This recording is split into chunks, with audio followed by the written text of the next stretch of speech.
Hello, everybody. Welcome back. It's Friday, and it is time for the game stream. We got King Solomon Blackwood this time. How about that? After the unusual, untimely death of King Rhaegar the Dreamer in a random encounter with bandits during a tour of his own realm. How about that? So, well, let's see. Let's take a look around and get our bearings as usual. Remember where we were last time, and then we're off to the proverbial races. Hey, I see Nina and Floris and Matt Reese and Lord of Fleabottom and Cannibal Sands. Happy Friday, y'all. I was just on Azora Hype's channel talking about The Witcher, the story A Grain of Truth. That was really fun. They're adapting that as part of season 2. So that's fun. And for those of y'all who aren't following along with Witcher news, a certain Tormund Giantsbane actor, aka Christopher Hivju, was cast in a role related to that adaptation. So that was cool. Right. But here we are in the A Song of Ice and Fire realm, not on the continent of the Witcher world. And this is, as we've seen, if anyone is new to this campaign or these game streams at all, we have a very unusually shaped kingdom. The highlighted areas are our Blackwood kingdom, including Long Table and over here in the south, and then we have Stokeworth in the east, and a lot of the west. We have Banefort and Castamere and Tarbeck Hall, and we have the sisters, 2 of the 3 sisters, and then we have this odd chunk of the Vale. So, there you go. Now, I've just shut my phone off. I'm going to go unplug this. I forgot to unplug it real quick. Be right back, y'all.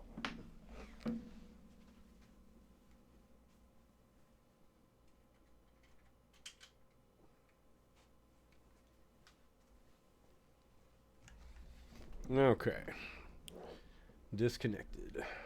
Cool. So, I don't remember why we have these armies up. Is there a little war going on? Yeah, we have, a little Faith of the Septon uprising. It was actually an uprising against our father, but it looked like it was kind of pathetic. Oh, yeah, it's this really tiny, it looks like it's an army of about 192 men. So we were going to send this army down to go take care of that real quick, like. And so that won't really be much of a bother. But we have to make we have to set a new council. We have to do a lot of these kind of new regime tasks, things that happen when a new king is crowned, new king or queen.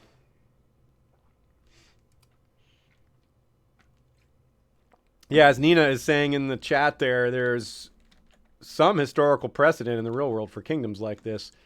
It's certainly not normal, but it's not completely out of the realm of possibility either. It's just weird, not completely fabricated. All right, so the first thing we do is we have to set our crown focus. Reset that to... we want to keep that where it is. We want to keep it in Blackwood Vale. And that's kind of our effective. It's kind of like designating a capital, but not exactly. It's kind of designating an area where you want to focus. Setting the capital is a different thing, but these are kind of related concepts. I believe the way it works is you can change your capital once during your lifetime. So each character, or 50 years, whichever happens first. Or yeah, so in other words, if our father, we could have changed the capital to say Maidenpool if we had wanted to, but we couldn't have changed it again unless 50 years had passed. But now that he's dead, we as a new king can make that change if we want. But I see no reason to do that. Blackwood Vale is our home territory. It's really strong. It's kind of in the middle of this realm. It was to the east until we expanded west, so we kind of made it the middle by conquering a lot of the Westerlands. But that's all good. So yeah, we'll leave that as is, pun intended. And our Hand of the King kind of stinks, but he's a lord. He's kind of an important lord, so taking him off the job would give us a relationship penalty. So I'm inclined to leave him for now. Let's see what we could have in place, though. Ooh, we could have this. Oh no, we couldn't. We wouldn't be allowed to have a woman as Hand of the King. They don't allow that. And well, unless they're a title holder.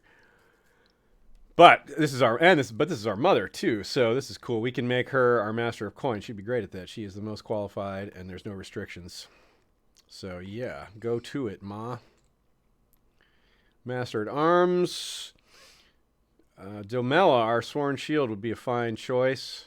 She wants to become a knight. Oh, Lyra actually wants to become the Master at Arms, but she's also probably our best general, given the organizer trait there, which gives, as you can see there, plus 20% movement speed, which is really, really big.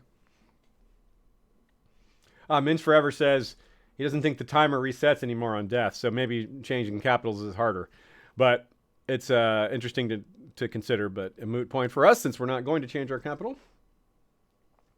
Knights of the Dank Table Volume 2 asks, is this a mod? Yes, it certainly is. It's a really, really well-developed and detailed mod for A Song of Ice and Fire in Crusader Kings. The two games have a lot of overlap in concept, with it being a dynasty-based game where the idea is you take over as your heir. So obviously that fits the Game of Thrones setting really well, but it's all about the execution here. The team that made this over at Citadel, and I'm spacing out on the name of their squad. I'm just thinking the name of their website only. They have done fantastic work, and it's up to par with the level of detail you would want for someone who's a big fan of A Song of Ice and Fire, as far as getting everything right and having all the families and sigils and correct relationships and locations and just everything. You name it. So I think we'll go with Domela as our Master of Arms. And she's going to train children. I think we want to get our kid... Oh, no, we don't have children. That's right. My bad. We had a kid who died of grayscale. Very sad. And so right now our brother is our heir, which... how much do we trust him? Because he might want to kill us and take the throne for himself. But it looks like we have a decent relationship. But he is cruel. He is craven, though. So he maybe not be the type. Cruel doesn't mean ambitious. Just it means we don't want to be in his dungeon. And he is a lot younger than us. That's right. I forgot about that. He's 16 years younger than us. We were born very far apart. And he does have a son as well, doesn't he? No, he doesn't. I thought he did. Okay, well, anyway. We have another brother, Prince Stephen, named after Stephen Stark. Oh, hey there, Richard Tabor with a super chat. Says, have a great stream. Catch the replay tonight. Yeah. Small blind pickups today. That's right. Richard using some poker lingo there. I do hope so, too. He's referring to hoping we get some more territories on the cheap. Some easy pots, as it were, which we've been able to do. We've been able to pick off a lot of independent small territories to grow our realm. That's a good way to grow. Don't pick fights with the big guys. Pick fights with the little guys, like a classic bully. But, of course, we're not just bullying. We're conquering. We're taking them over entirely. And adding them to our realm, etc. Yeah, raise y'all's drinks for Friday. Hope everyone has either plans or at least a good outlook for the weekend, for something fun to do. Sometimes not having plans is fun. All right, so our master laws, we're going to go with perform statecraft. That's that's the general working on your everyone's perception of you, kind of making people like you, appreciate you more as a ruler, kind of improving relationships, all that. Master at Arms, we're going to do, like we said, I did say train children, but that's clearly not what we're going to do because we don't have any children. And we could really use a repop on our army levies here. As you can see, we only have 5,800 out of a possible 10,000. So our Master at Arms will be training up fresh recruits. Plus, as you can see, our vassal levies are a good bit down from where they were last game, and that's because our father had been ruling for so long, and he established relationships with all of our vassals, and those vassals were more willing to give troops. So Solomon's going to have to rebuild that goodwill, those good relationships, and he looks pretty well equipped to do it. He is not a fighter. Not very aggressive, although he is a good fighter. He's not inclined towards command and war, but he does have the traits. He does have 60 personal combat skill, which is very solid. Although that is in part because he has an awesome sword and some awesome armor. But he is a decent diplomat with 11, and his strength 16 stewardship is what we're going to really lean on. We're going to try to be an effective administrator, try to build our infrastructure, and become a really powerful kingdom that can move into the next phase of what Westeros is developing into here. When we started this campaign, there were all these small, disparate kingdoms in tiny, singular regions, and over time they've been coalescing into kingdoms somewhat like ours, some that are smaller, not many that are bigger. And as fewer and fewer smaller targets exist on the board, the big dogs are going to go to war eventually. And so we're going to be looking towards that by beefing up our infrastructure and being prepared for those inevitable conflicts with much bigger, more prepared opponents. We want to have our wealth in order. We want to be able to send out troops. We want to have those troops be of high quality and so forth. We want to be able to meet those challenges and not have those challenges meet us. Yes. All right, so we also need to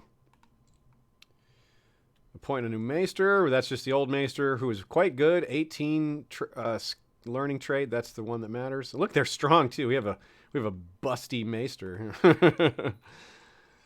And what else? That's it for the council, I think. Oh, yeah, we need to appoint the advisor. That's right. A personal advisor who are maybe someone who's good at intrigue, because we have a weakness there. Someone who's kind of good all around. Oh, that's right. Our wife is pregnant. That's right. So... Oh, yeah, we almost stayed on until the end of last stream to see if she was what kind of kid we'd have, but we knew that might take a minute. So, let's see. A lot of options here. I think we'll go with Lucius. We're going to try to improve our relationship with this guy. He's one of our more important vassals, and he's pretty good all around. His traits are somewhat balanced.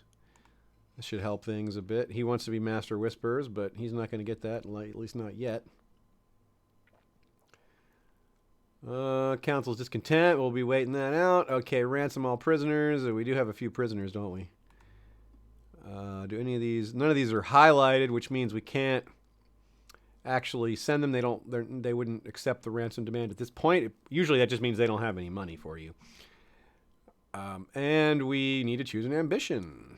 We're currently on scholarship focus. We probably can't change this. This was probably set by... you can only change this after 5 years. And this was probably set when we were an NPC. So I want to change to rulership or business focus. Let's find out how long we have to wait. Oh, no, we can do it now. Very good. Well, let's go straight to it. Immediately going to improve a lot of these opinions. Plus 10 city vassal improvement, and it'll boost our stewardship to 17. Very good, very good. It's tempting to do family focus to try to have some kids first. But I think that's still going to... Well...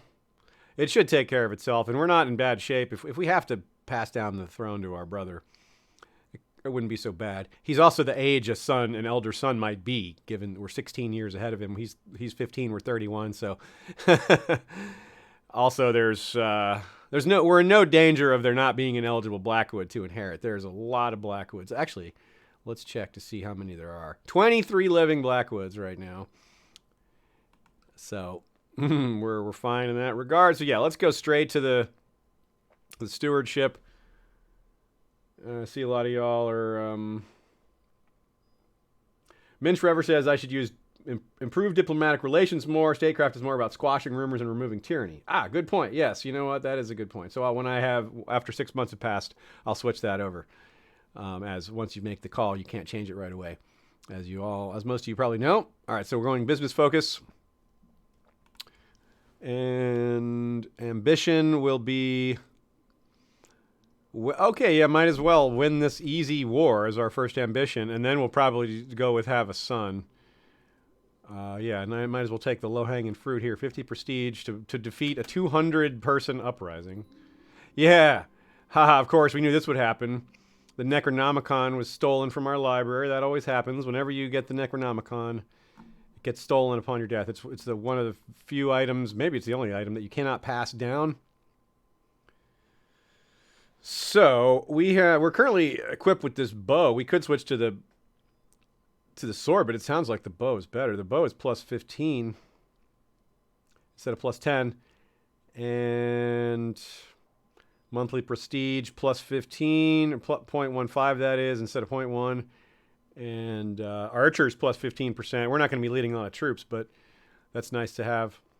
So yeah, we'll leave that as is. That's funny, we have this book, too.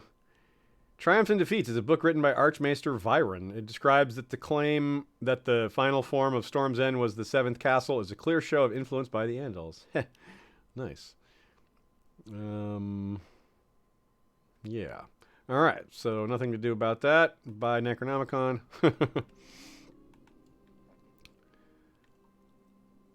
We will spend some money. Not a ton. We don't have any. We're kind of broke, but we'll be out of the hole really quickly. Yeah, send Amela to go take on those mountain clansmen. We need Stephen Blackwood to have an education focus. Is Stephen Stark in the chat today? I don't think he is, but this, of course, is named after him. And he looks like he's a bit of an intriguer. I don't know if I want to teach my youngest brother to be an intriguer when I don't have an heir, but let's take a risk, shall we? Actually, no, we'll go with duty first. As all you want to go. Oh, no, he already has the duty education. Yeah, so, yeah, we'll go with the intrigue focus. And I think that's the way to go. He really has the traits for stewardship focus, though, even though he's lagging behind on the number. Because both of these, conscientious and brooding, are the exact things you want.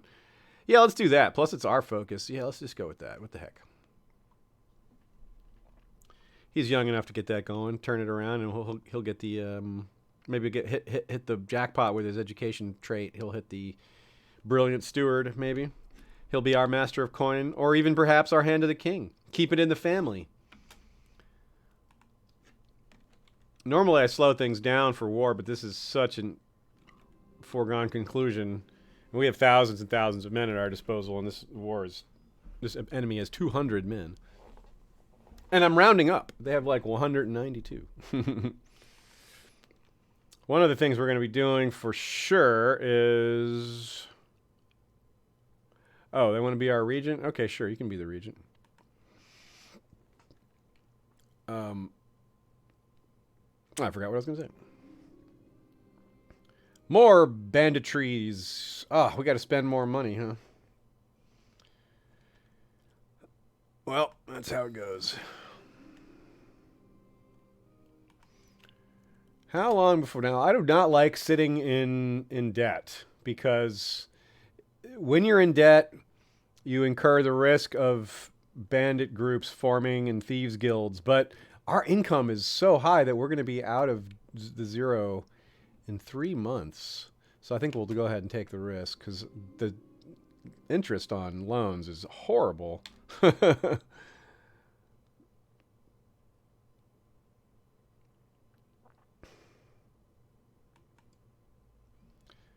Oh, well, on the other hand, we got to set aside winter reserves too, so that's going to be another 3 months. All right, fine. We will take a loan out. That's going to be 6 months of being in debt. That's too much.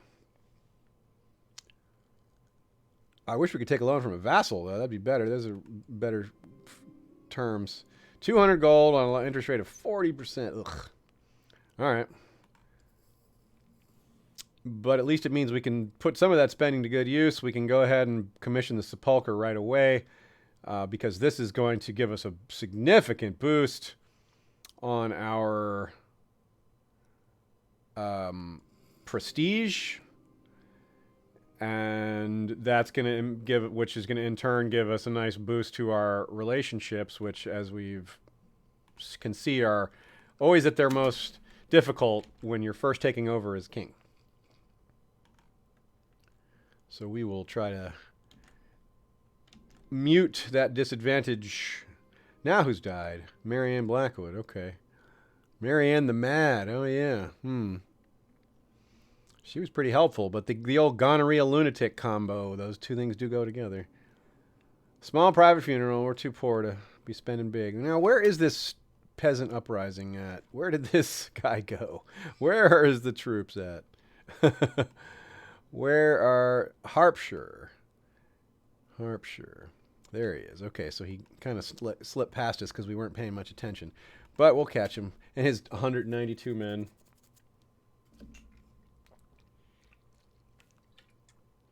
Golden Dragon in the chat says, call Littlefinger, he can cook up the books. Yeah, that is how it gets started, isn't it?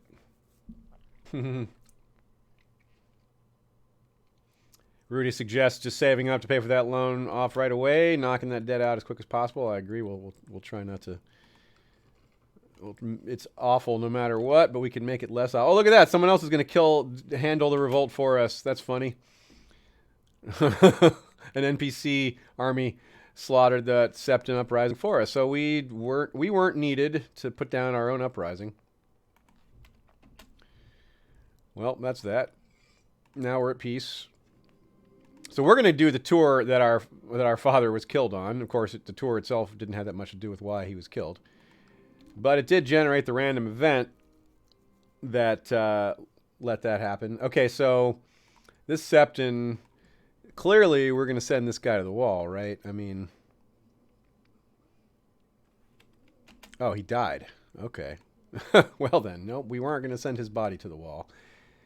Oh, he had cancer. Well,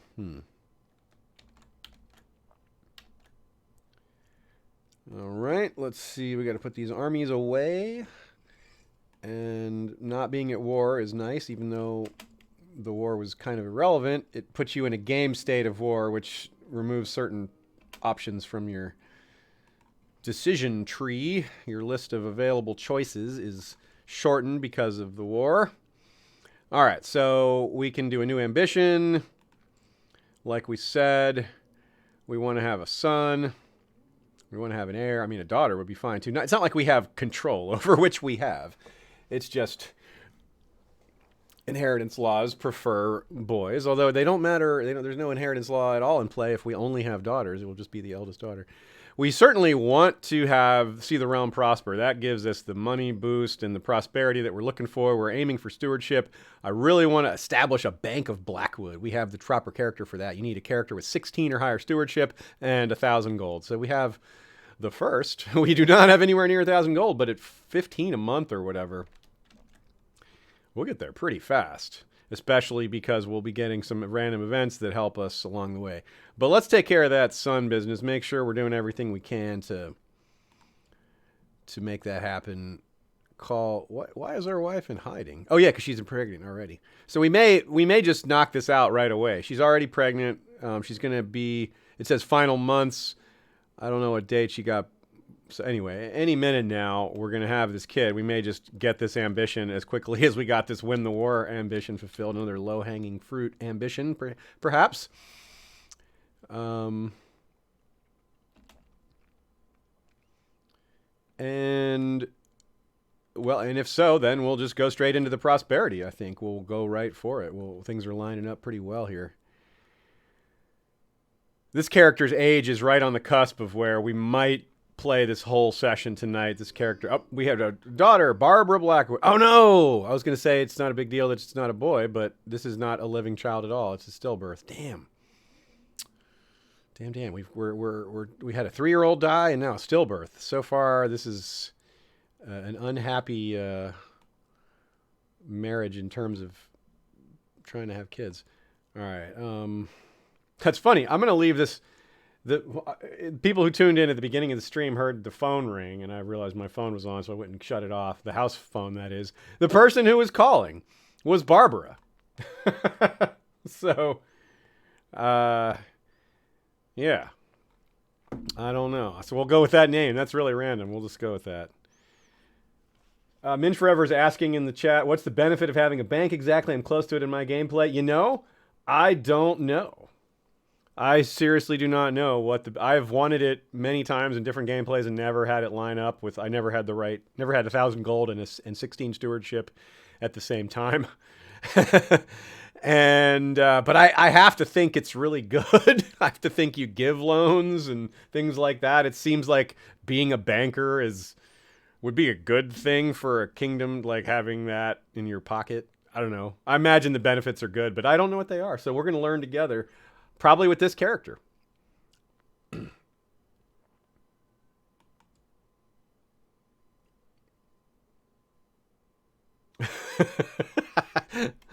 Yeah. Rudy put it succinctly. Interrupt a live stream, get a stillborn baby named after you in retribution. Ouch. Yeah. Golden Dragon says, listening to Valor read us from the beginning on the final episode of A Clash of Kings. That's awesome. Lady Wasser, hey there. Well, great to hear. I'm glad you're enjoying it. This episode we're going to be doing this Sunday for Valor read us is a doozy. It's one of the biggest batches of chapters we've had. It's right up there with Dany's end arc with all her dreams, and taking a second look at all that is such a joy and a mystery and a wonder. But this weekend we've got the Claw Isle debate with Davos getting named Hand and talking about Edric Storm a bit, and we've got the Hound versus Beric Dondarrion with all the reveals there and all the parallels that Beric has to Stannis and Bloodraven and Jon Snow. And the Battle of the Bells is discussed again. And Jaime is at Harrenhal with his bathtub scene, giving the full story about Aerys to Brienne.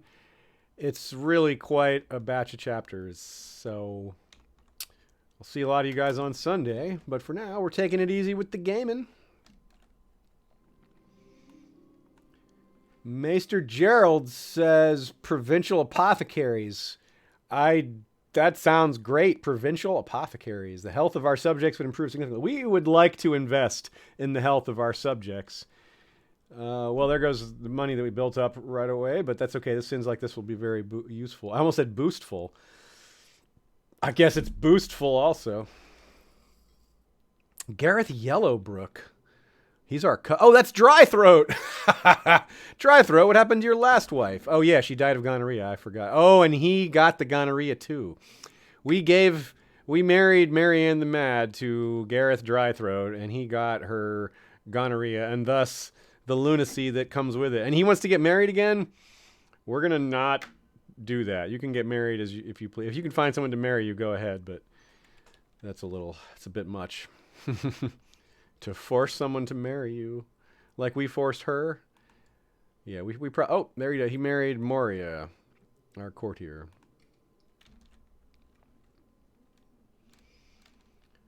We forced you to marry a woman with gonorrhea, but we won't force some woman to marry you.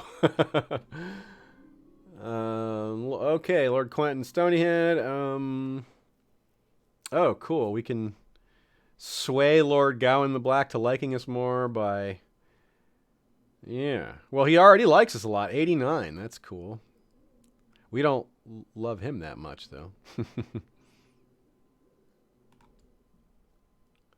Hopefully that helped. Oh, good. Plus 15 to our relationship. That's nice. Very nice. What's our wealth is just going to keep going up. We may be looking at one of the wealthier characters and kingdoms I've ever had.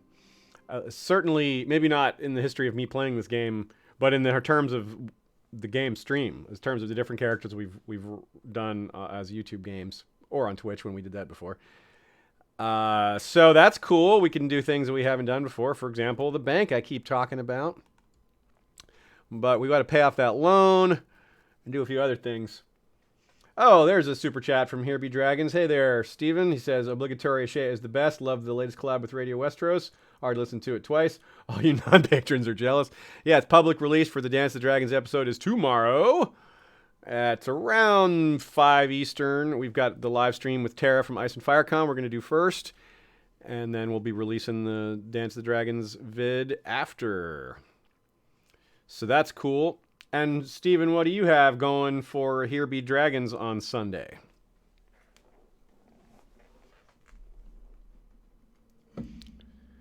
In the meantime, no, we're not going to pay for this guy. Good. We have the ability to go on tour pretty soon. We want to save up a little more money before that because touring costs a little bit of cash.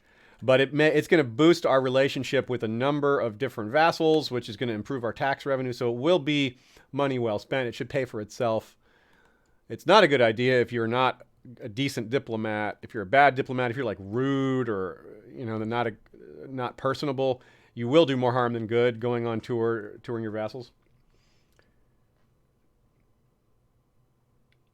Oh, cool. Steven says they're gonna have I know that nerd, the clueless fangirl. That's Helena von Landstein, who does Lord of the Rings work. She's kind of a new channel, but she is a professional marketer, so it is very nice looking.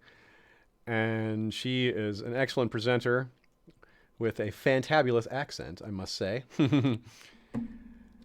And funny story about Helena von Landstein, the von Landstein part. Maybe she'll elaborate on this part for your stream, Steve, and this maybe will give you an idea for a question.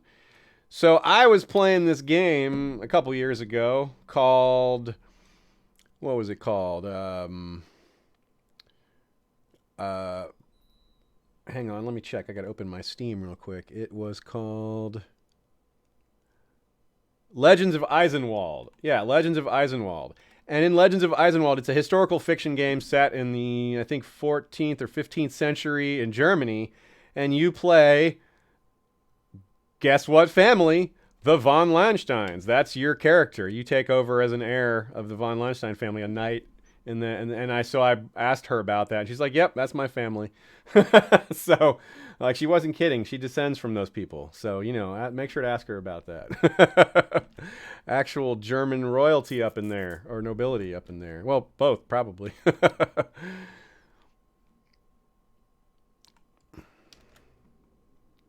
All right, but back to our royalty over here. We got King Blackwood saving up his cash. We're going to go on tour. What do we have here? Idle Mounts, Master of Law. Oh, yeah, this is exactly what we talked about. We can switch this from, on suggestion, we can switch this to improve diplomatic relations. And we'll do that with, let's check. Let's take a look at the list. Look at our list of vassals and sort them by opinion. And sort them by tax. So Martlet Hill is paying us the most money, and there's definitely a lot of room for improvement on that relationship. And the better the relationship, the more the taxes. So that's what we're looking for, a big improvement. Here is a particularly large area of potential improvement. This guy does not like us yet. He's still paying us 6.9. So if we could boost this, we'll really get a boost in tax revenues. That's probably our target there. Yeah, let's go with that. Let's go with Horton, which is here in Redford, House Horton. That's a house that gets mentioned a few times in A Song of Ice and Fire. So we'll send our Justiciar over there to improve diplomatic relations. Oh, that's not an option because we control that spot already. Darn. So never mind. We got to pick a second one, and we'll go back to my first choice, which was Martlet Hill. That's Martlet Bay. I think we can do that one. Because we also control Martlet Bay, don't we? Yes, that one's also not an option, darn it. Well, this is not quite going the way I wanted, but we'll get through it. Stokeworth, 0 relationship for 4.2. And Stokeworth is important for a lot of reasons. Actually, I should have thought of that right away. Stokeworth is almost certainly our most important vassal. And we're only at 0 relationship, so yeah, let us improve that relationship. Let us make that a focus. Make that a goal. And I think we're ready to unpause. Lord of Fleabottom wonders how many kings we've had in this dynasty. I believe this is number 8. Let's check again real quick. You can do that. We can do it by clicking on this badge here, the crowned Kingdom of Blackwood sigil, and then clicking on history. Created by Hodor the Unworthy, 1. Royce the Rash, 2. Hendry the Strange, 3. Williman the Lazy, 4. Lyman the... I forget what his nickname was. 5. Rhaegar, 6. Solomon... Okay, so I was off by 1. We're number 7. We're the 7th king of the Blackwood dynasty. Jane Merriweather almost escaped. Back to your quarters, you.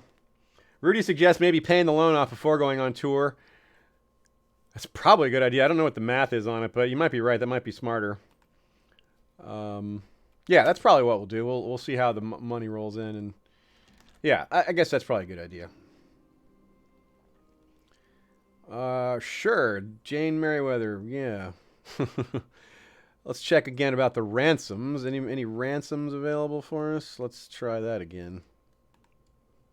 Ransom all prisoners. Do it. Any money for us? We got to pay off those debts. Allow the duel. Okay, go for it. We don't mind. Duel it up, duelers. What kind of infrastructure improvements do we want to make once we start making infrastructure improvements? I believe we're going to be saving money to do the bank, but we may decide to spend a little money on a few improvements in the meantime to shore up other areas, but probably not. I think we might just go, because we've already spent money to max out our income, the main income building, which is this tree here. Castletown is maxed out. It starts as markets or whatever. I forgot what it starts at. But level 1, it starts at level 1, and this is level 5. Oh yeah, Castletown 1, 2, 3, 4, 5. Smooth words. Yeah, let's be smooth. Being smooth. Talking, not fighting. Yeah. Tywin Keith wants to pursue a career at the Citadel. Go right ahead. We do not have any apparent need of you, as far as I can tell.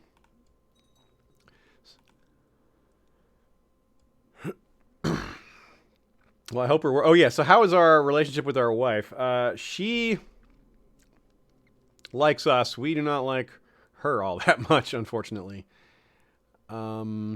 It's because she's ruthless. That's part of it. But she's also charitable and humble. But she's also deceitful. 19 intrigue. She's incredible. She balances out our 1 intrigue. So maybe that's why we don't like her. We don't trust her. But we could also make her like us even more with a small gift of money.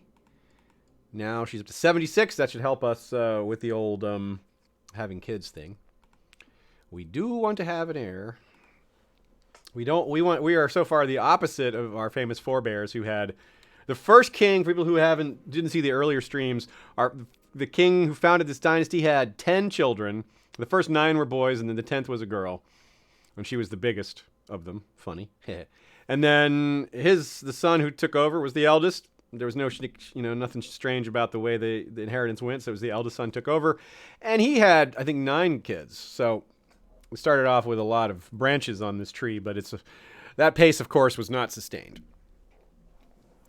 And this pairing of Newbridge and Blackwood is going poorly on the breeding grounds. But it has potential to turn that around, as well as going well in other areas. Yeah, some people have talked about the mines. Yeah. The mines. We got to improve those Castamere mines. We want to kind of take them over for ourselves eventually, I think.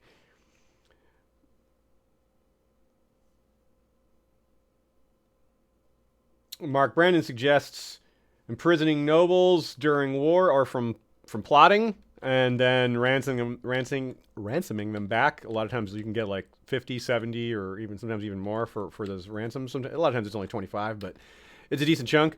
Unfortunately, we are not good at intriguing this character. Even with our wife being awesome at it, we are pretty bad. But I agree that is an effective tool. And a valid one of what's fun, one of the fun ways of this game being played out is there's a lot of ways to pursue your goals using diplomacy, war, intrigue, etc. There's lots of fun options, and that's part of how it captures the Game of Thrones feel. Really? Clothfish was that guy's name? Halder Clothfish. What a name. Another dragon, jeez. Oh no, that's not another dragon. That's a new dragon rider. Ariax has been around.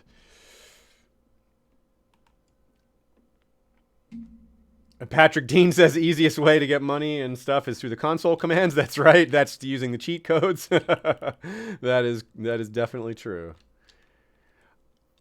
Didn't we give ourselves a slight boost at the beginning of this stream? I forget if we did or not. We definitely did in the one that didn't get going in the north. The peasants in Red Fort. What does this mean? Oh, building some local roads. Well, we want to basically be... Oh, shrines. Yeah, okay. More prosperity in our territories. Yeah, we're generally going to spend money on anything that's like this, even when it's maybe not the best idea financially. We just want to go for all the prosperity bonuses we can. I'm not sure if it was worth the money or not, but I'm going to lean towards it being worth it. So we need to save 280 to pay off the loan. We're getting there really fast. We're already at about 180. And I'm curious if... Oh, wait. Did I see any of these other turns? Yeah, there we go. There's a ransom. It's 10 more gold. We're getting there. Slowly but surely. And I want to check on our brothers if they've had any kids. Nothing for... Nemini isn't Nemini is pregnant. And my interest is partly just because we don't have a son or daughter, but also because of that right there where my cursor is floating around. Nemini is a genius, and we may get in a situation where we would rather have our brother's son inherit than anything that we produce child-wise, because if they have some genius kid, we might want that to be the next King Blackwood or Queen Blackwood. Steven's not married. We can consider getting him married off, especially if we continue to not have kids of our own. We could be in an interesting spot where we have to designate an heir. We may be tempted to try to change the laws. We could change the inheritance laws to like a moot style, where it's like a Blackwood moot, where only Blackwoods, it's chosen from a vote which Blackwood inherits. But that gets you into trouble down the line with wanting the right, damned if you do, damned if you don't. Sometimes you change the inheritance laws because you want a certain character to inherit, and then later on that's going to bite you in the butt when you can't change the inheritance laws and a great character is passed over for, in similar ways. So it's kind of it's not playing with fire, but it is, it can produce undesired results for sure. You cannot just choose your heir in this system. We are following the standard, agnatic succession? Agnatic, cognatic, primogeniture. Right. I knew I could just click and see it. Which means the eldest male inherits from them down the main line. And I believe it means that... Yeah, women can inherit. Like it's kind of like what we're kind of used to from Westeros, where the male children will inherit first, but the female children will inherit before the uncles and brothers. So it's not like, but which is interesting because we're a kingdom, and for example, the Iron Throne doesn't. Well, there's debate over it, but it generally has gone by. Just to the eldest, only can go to a man, rather, even if, regardless of how many women would have come ahead. So it's one of the things about this game that makes it a little bit challenging and tricky is learning all the various ways inheritance laws work, and the fact that you can have them mixed together, meaning, let's say I hold two different titles. One of the titles may pass down through one system, and a different title may pass through a completely different system. So it can be a little confusing. But it also learning it really makes you prepared for the claim debates and inheritance debates that come up during A Song of Ice and Fire discussions. You really learn this stuff really well. Oh, we're putting on weight too, huh? That happened to a couple of our descendants. So this is tough because we can uh, the diet is a severe penalty. It lasts for 6 years, which our stewardship will be back below 16 during that time, but it'll help our health. And on the other hand, if we allow ourselves to get overweight, we get a plus to fertility and to general opinion, and it'll lower our stress level, and it kind of we can be the jovial. We're more likely to be the kind of jovial ruler type that people are more that's more likable, which is kind of what we're aiming for. We're trying to be a quality administrator who's focused on relationships, and we're not a warrior type. So for role playing and gameplay reasons, I'm inclined to allow ourselves to put on weight.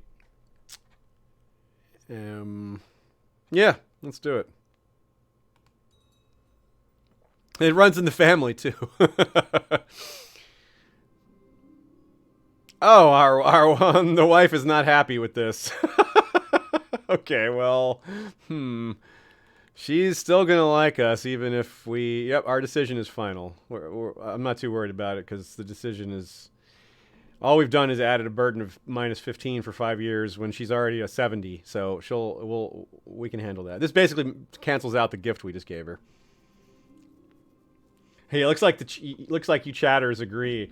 People ranging from simple yes to go the Manderley route to become Bobby B to Baron Harkonnen. Yeah, that's a bit extreme, but that's definitely on point with what we're talking about.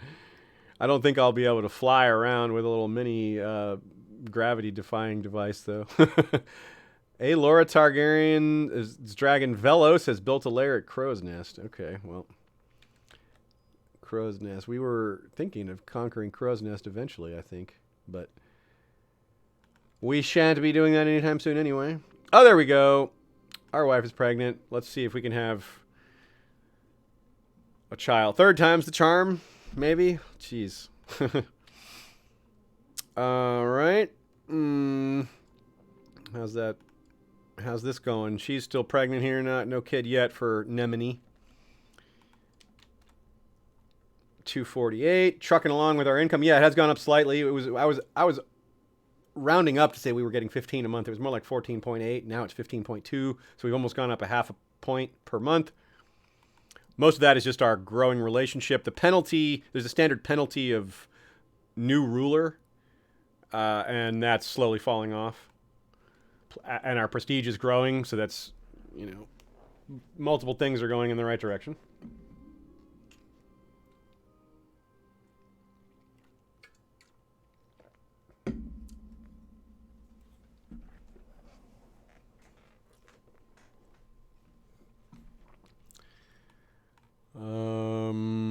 Scared of pregnancy made my wife look more beautiful than ever. See, we didn't mind her getting bigger. She minded us getting bigger. Flattered. Oh, we can get a chance to have lustful. Lustful, eh? I like lustful, eh? Yeah, I mean, you kind of always want to be lustful when you're a king because you want to have kids, and we don't have any, so yeah, lustful. All right. Very good, very good. It even gives us +1 intrigue, which is, double our current. We went from 1 to 2. Very nice. Hey, our relative, yeah, we go. Exactly what we said. We are the kindest patriarch any dynasty could wish for. There's a lot of me to love. Yeah, we have kind. We actually don't have the kind trait. Oh yeah, we do. We do have kind and charitable. Patient, humble, kind. Yeah, we are. We are pretty awesome as far as we don't intrigue at all. We're good at math, and we're polite and pretty well learned. Yeah, looking good, looking good. That probably means we're just gonna drop dead in a minute here.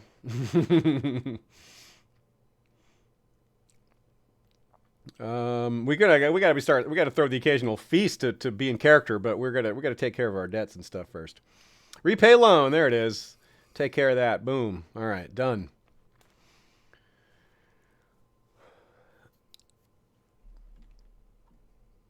And now I think having no loan on our ledger means there's a slight boost in relationships also, I think. And yeah, I think the tour is going to be, I think we're getting close to wanting to do the tour. We need money for that though. We'll go be jovial. We'll go put our jovial self in front of our subjects so they can see it more up close and personal. Let our personality do its good work. Much different character than last time. He was our last character was a dreamer with the Necronomicon who was, not antisocial, but became more antisocial as he got older and had some unfortunate health issues. All right, so Ryman Blackwood, our cousin, what is up with his head? He's bleeding. Oh, he's wounded. Okay. Well, he's a family person. He is, so that's a good thing, although he is dishonorable. We'll find him somebody. Let's see. An Umber. He could marry Princess of Winterfell? Really? Will they go for that? That's cool. All right, do that.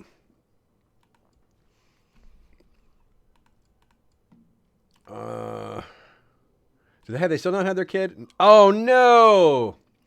This generation's cursed. Nemini and Brendan's little girl, Catelyn, also born stillbirth. Look at that nice hair she had. She had the Dornish look. Oh, dang it. 0 for 3 this generation is. All right, that's it. I gotta go find Stephen Blackwood a bride, a betrothed. We need to be getting to work on having kids for this generation because it's not going so well. Maybe another wildling. This one's got the quick trait. That's awesome. Quick is in our genes back a few generations past, I think, if not closer. Ooh, Redfort. And that's our own domains. Genius Redfort. There we go. She's also got hair lip. Genius hair lip. Well, that's a little, we're gambling with the genetics. They're kind of like that, though. We'll see how that goes. I also love the name, Elenai. All right, let's do that. Stephen is going to get betrothed to Elenai.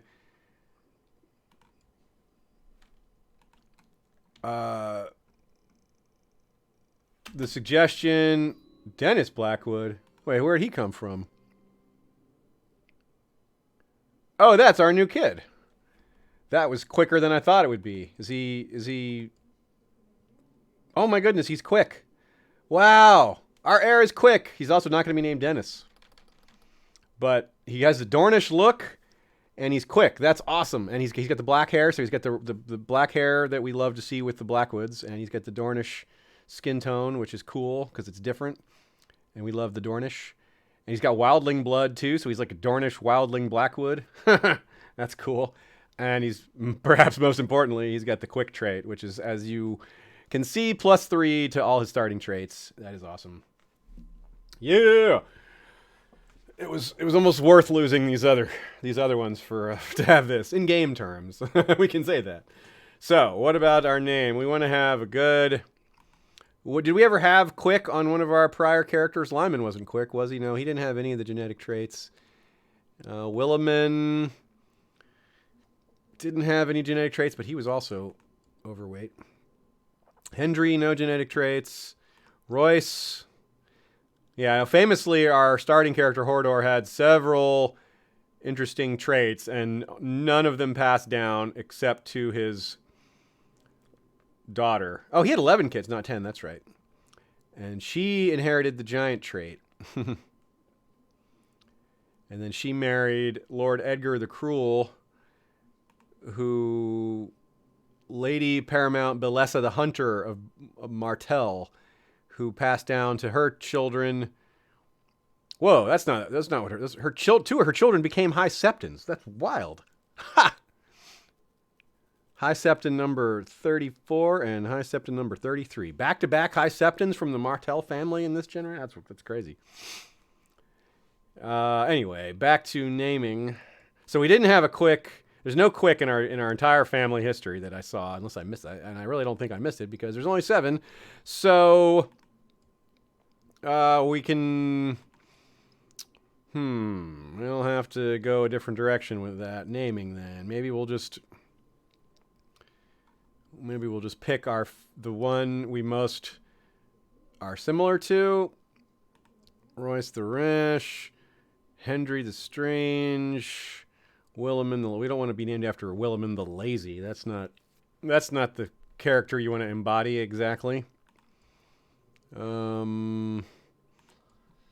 Let's see what you guys are saying. Sirius Blackwood. That is a good name. Okay. I really like that. I haven't actually read Harry Potter, but I've heard that character, and I get that's funny. Okay, we'll go with that. The chat seems to approve. Horace Blackwood, that's a good one too. I like that suggestion. Well, we can use that one later. We'll bank that one. But serious suggestion was first, and it's a very serious suggestion. Mark Brandon says this kid came out of the womb better at intrigue than his dad. Facts. It won't be long before he's better at being a general too. But he may never be as good as his father is at other things. And if he has the luck of his brother, he'll get freaking grayscale or something. So we'll go with the duty, education, of course. Fulfilled the ambition. All right, yeah. That's what we'd like to see. We're not going to designate the lordship of... we're not going to designate Martlet Bay to him yet. We want him to be a little older. We want to arrange for his marriage and do all those things before we make him a lord. Because if we make him a lord, he will make those decisions himself. So we're going to hold off on that. We have the stewardship capacity to hang on to those territories. So let's pick a new ambition, shall we? I think it's time to go with see the realm prosper. Yeah, boom. That's what we have been meaning to do anyway. And now we can do it directly. We've lost our Hand of the King. Well, that's actually a good thing because our Hand of the King was more of a political appointment held over from the last regime. He wasn't that talented at his job. This allows us to promote Brendan of Fairmarket, who is also kin. Nice. Our brother, of course. He is pretty steady. This is a good brother to have. He's a bad diplomat and not inclined to intrigue or war. So there's almost no chance he wants to come for us. And he's a coward, which isn't great it wouldn't be great if we were to rely on him for other things. But as it turns out, we're going to rely on him to be more of an administrative position anyway. So boom, that's awesome. Oversee realm, brother. Yep, go ahead and try the ransoming again. And we have these other... Nothing else. Everything else is going swimmingly. So we'll be going on that tour shortly once we get a little more money. I'm going to let it get to about 100. And progress from there. Princess Emberly's been mourning the loss of her late husband for over a year now. Let her grieve in peace. Yes. This is an easy decision given the personality we've established for this character. We would not berate someone for grieving. That is the parlance of a different type of person, but not King Solomon the Jovial. Well, it's not our official name, but that would be a good one for us. Oh, cool. So we have a no. What? Taking it easy? This taking it easy effect would last for 30 years? We would trade all those stats for 1 health? No thanks. No, we're gonna keep working hard. Even though we don't take great care of ourselves, being jovial and a good administrator takes hard work. All right, let's do it. We have over 100 gold. Go on Tizur. Hey there, Primarch Reboot. Good to see you. Good to see everybody coming in. Looks like about 40 people hanging out tonight. That's become kind of typical the last few weeks. Establishing this as a regular Friday thing instead of an every other Friday thing is really helped us keep the storyline of these games more consistent and easier for people to follow. Easier for me too, frankly.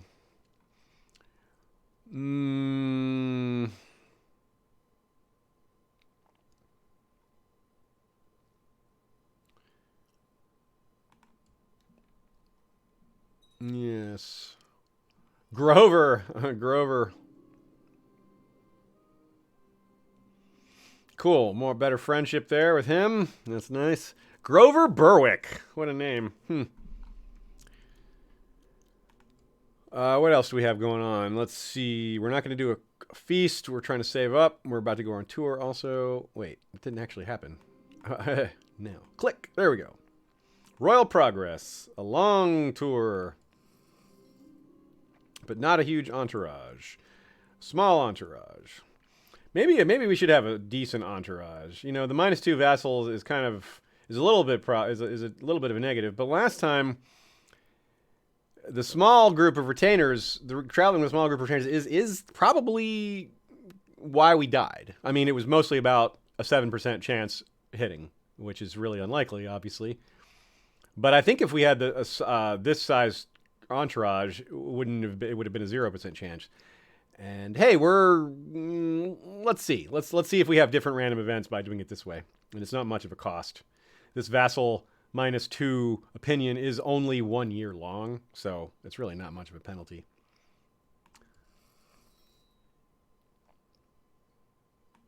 Unfortunately, that put us into the negative on money, but we'll get it back real quick.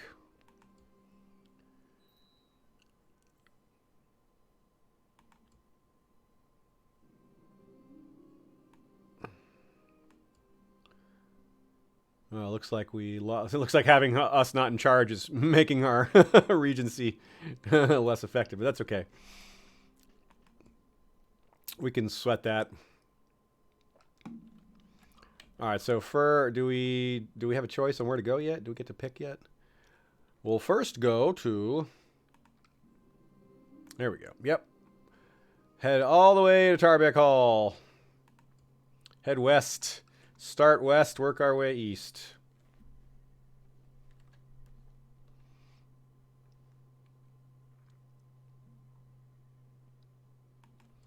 And we were going to give Stephen, him this one small castle, so we may as well do that now.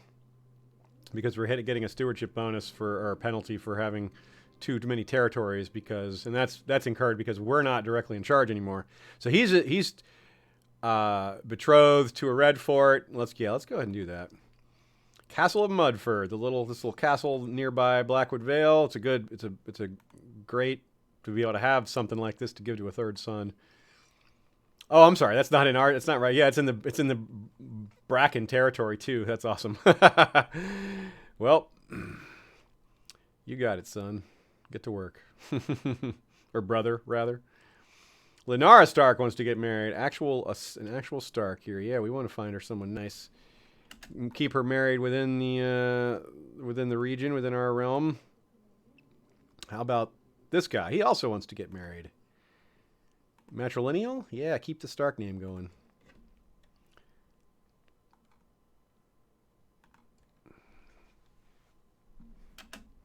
All right, quickly got out of debt there. Castamere. Remember how our last character was afraid of all the castles? Diplomacy, yeah. Do diplomacy.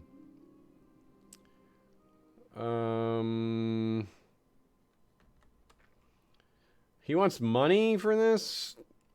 Yeah. He already doesn't like us. Yeah.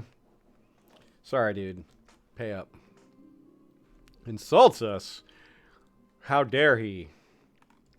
All right, next target. Let's go to Castamere. Oh no, we've already been. It's the same ruler. So let's go to Banefort, shall we? Septon is in charge of Banefort. That's interesting.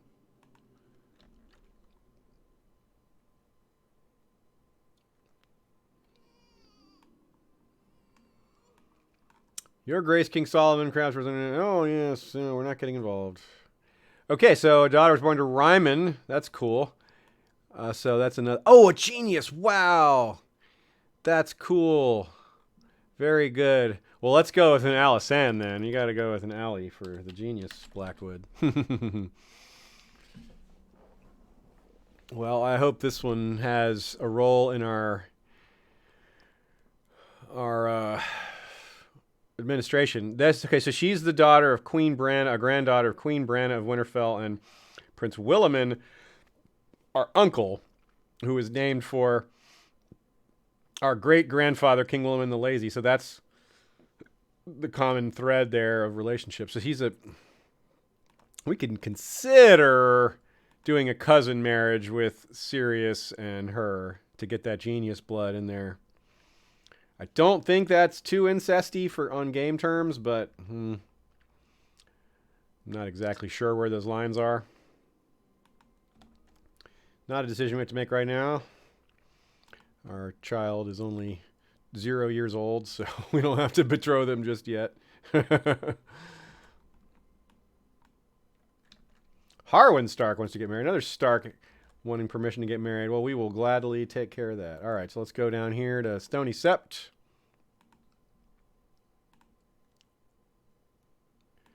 And then find Harwin Stark, a quality bride.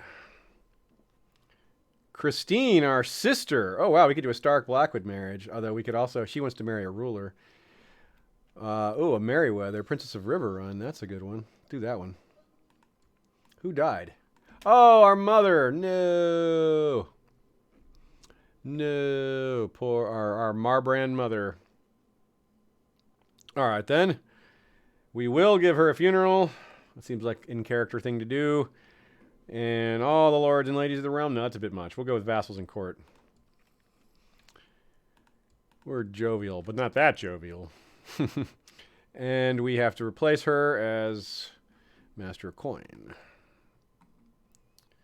Wow, look at all the people who want to be Master of Coin. There's 4 different candidates here. One of them is the proverbial gonorrhea lunatic that we've been seeing a lot of. Another one has gonorrhea but isn't yet a lunatic. And another one has cancer. Dang, what is going on with the health in our territory? So we'll go with our cousin or our aunt. So we go from our mother to our aunt as Master of Coin. That's cool. She has none of these health afflictions and is the most talented, qualified overall anyway. So double. That's good. Good King Solomon Blackwood. Yeah, good to see you, D-Cell. All right, what are we doing next? We're still on our tour, building up cash. It's funny, this tour isn't going to be quite as profitable as I thought because our wealth has declined during the time when we're not in charge of running things. While we're gone traveling, things don't run as smoothly. We're apparently more important than we thought. But we've already probably done about half the tour, so this won't be that long.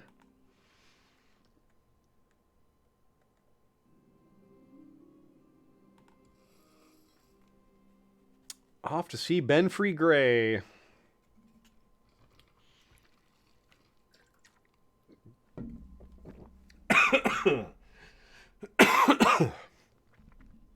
Choking on my own coffee. Got to watch your beverages when you got a big kingdom like I do here. I should be checking it for poison. Oh, a lovely woman called Orenna, a courtier of Sir Benfrey. Well, I'm lustful, but I don't want to necessarily have a bunch of bastards. But I wouldn't mind necessarily having 1 or 2. 150 piety though? Damn, that's a big penalty. I kind of like having a lot of piety. It's rare. I care about piety less than prestige. It has less of a game impact. But it's kind of nice to have a lot of piety. I'll say it. Well, actually, let's check this girl out. If she was like a genius or something, we would consider it. But she does not have any interesting genetic traits. She's a silent sister? Okay. Yeah, I think not. Not that we observe the worship of the 7, but still, we'll be respectful. That's funny. Okay, next stop on tour. Let's head over to Lord Lucius, the very important vassal. Hey, why can't we go see him yet? What's up with that? Is he at war or something? Why can't we visit him? Well, we'll visit this guy instead. Clement Blaintree wants to get married. Definitely, definitely. Let's see. How about anyone with particularly excellent talents we might want to recruit? This is a method of finding brides for people is also a method of recruitment for you. Oh, this is great. She's the same age as him, basically, and she's a quality general. Let's bring her into the mix here via marriage. That's nice. And this guy wants to get married too. Boy, we are the guy to come to if you want to get married, apparently. Oh, yeah, we need to consider a marriage for Christine here. Let me do that right after this. I keep forgetting. Let's do the same thing here. Another quality. Another general of uses to bring in more generals. Okay, so yeah, my sister Christine. Oh yeah, her husband died in battle against Sir Eustace of Stone Crab Cay. That's right. Let's see. What kind of a ruler could she marry for? Maelor, Lord of Fontaine? No, he's a bit young. But a Targaryen, that's kind of neat. Actually, after this, we'll check out some marriage options, betrothal options for our son, even though he's so young. We'll at least want to see what's out there. There might be something that we want to jump on because it's such a good option. An Ironwood marriage would be kind of cool. We have some Dornish marriages already. We could keep going that. Starfall, a Dane marriage. Oh, it's a Costain, not a Dane. The Costains rule Starfall, not the Danes. But this is the top one. Christine and Colmar. Yeah, we'll take... He's the blood royal. Yeah. On the other hand, see, this isn't worth it, though. I think we would have to pay a dowry. And this is only 54 prestige. And yeah, maybe it's better to marry her internally to one of our vassals. Let's see. What options do we have there? Or one of our counselors. Yeah, there aren't any great options there either. Yep. Well, maybe back to the original plan then. This is not a very good option either. Okay. Yeah, well. We'll go with the Stoneway marriage. It's not great, but it's something.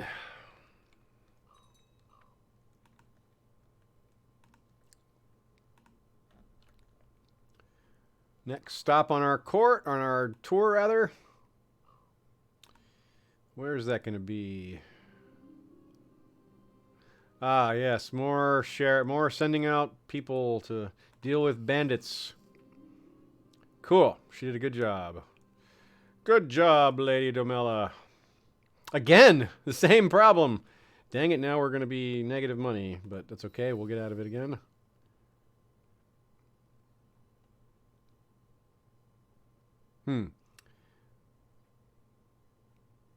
Well, we're going to side with our cousin. Ah, she did her good work again, killing bandits. Good job. Domella is very effective. Domella Bandit Slayer. That should be her name. Whoa, green-haired Roose Barrows wants to be our vassal. What would we have to give him? Red Fort. Nah. We would gain 200 gold, but nope.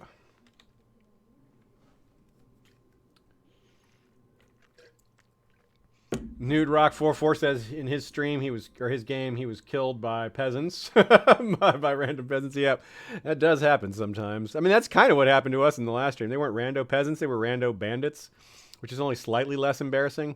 But we were a one-legged old person, so it's not like we were good at fighting. I think he was Craven too. Yeah, he was the one that was afraid of all the buildings. So yep. 34. We got to pay money, because this. We'll take the hit from Lord Mark. You know, I shouldn't have even bothered going to this guy on the tour because he's an indirect vassal of Lord Lucius. Yeah, we'll just take the hit because he's we need to be visiting the main lords, not their vassals. We need direct vassals. Again, this Septon Elwood the Wicked. Yeah, sorry, dude. You just suck it up and pay. We travel onwards. Now can we go see this guy? Yes, now we can see Lord Lucius. Excellent. So his heir is Rickard Moore, a blonde. Yeah, interesting. But we have inheritance outer realm turned off, so that won't actually happen.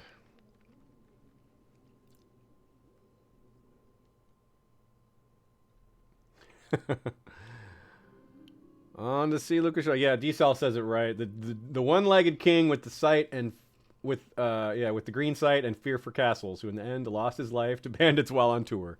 Yep. Good summary there. All right, Soakworth Castle. Oh, cool. Trade deals. Come on, let's do it. Let's do it. Yes. 50 gold, 25 prestige. Excellent, excellent. I think that shows up as a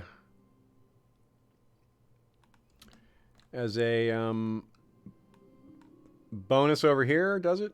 No, that's new roads, levy reinforcement. No, it doesn't have that there yet. That did not kick in. All right, so Maidenpool. Let's go to Maidenpool.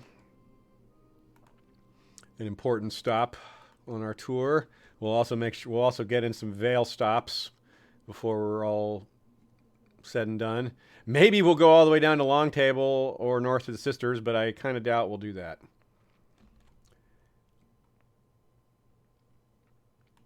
It would be nice to control this spot, Haraway's Town, but it's controlled by the Kingdom of Riverrun. It's not independent. And the Kingdom of Riverrun is not what it once was because it was split asunder into two kingdoms, the Kingdom of Riverrun and the Kingdom of Wayfarer's Rest.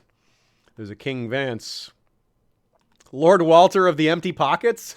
That's his name, really? Lord Walter of the Empty Pockets. Well, he's trying to do something about it. He's trying to see the realm prosper. What is the Riverrun King doing right now? King Colin, he doesn't have a nickname. 63 years old and no nickname? You live in Westeros and you're a 63-year-old king and you don't have a nickname. You're not doing things right. You must be boring. And you're a mystic? He's a mystic. A mystic, a king who's a mystic and doesn't have a nickname. And he has a green-haired wife. Come on. Whoa, what is up with her? She is messed up. Oh, she is scarred. That's what it is. She has a hair lip and she's scarred. That's the scarring is what I was noticing there. All the stuff on her neck and everything. But she's an interesting-looking person there, isn't she? All right, onward. Maidenpool is interesting. Ha ha ha ha. Okay, now this I don't mind doing. Losing just a little 25 piety just to go to a brothel to maybe have a bastard. Now that I don't mind. That's the kind of lustful role-playing that fits pretty well. We're not trying to start a new relationship, but if we father a kid that we might legitimize, yeah, it's nice to have another option. Yeah, we got to forgive the fees because of a storm. Okay. Yep. Take that. That's fine. Are we ready to go to another spot yet? Yeah, we travel onwards. Let's go to Quentin of Stonyhead. I don't know how many stops we've made, but I think we're in like 6 or 7 now, and there's 9 total. When you do the long tour is 9.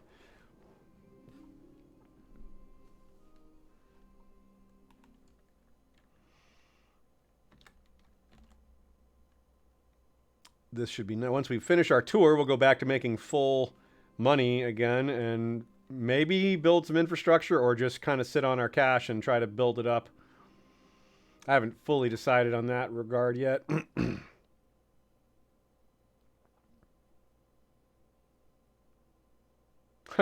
Well, we definitely want to do a positive reaction here. And never go full Bobby B. Exactly. Lord Quentin Moore. Yeah, let's do that. Levy reinforcement rate. Okay, cool. Yeah, oh yeah, that's a good thing. And check in on our armies. We haven't needed them in a while, but Not a whole lot of rebuilding in our main domains here, but our vassals are willing to contribute a lot more. We could call up 16,000 men roughly here if we needed to. That's a nice, pretty comfortable number, but it needs to be higher. It definitely needs to be higher. A couple more knights to join our service here. That's useful. Treasurer of Stonyhead has presented to the court a list of damages caused by a wear built by the people of Stonyhead on the river to your domains. Okay. Sure, it's only 20 gold, 50 prestige for us. We'll take it. That's fine.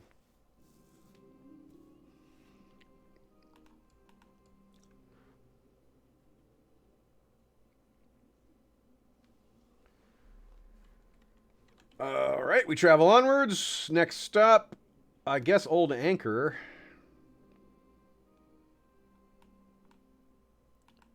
Let's see, Old Anchor or... No. Let's go to Lord Roland of 9 Stars.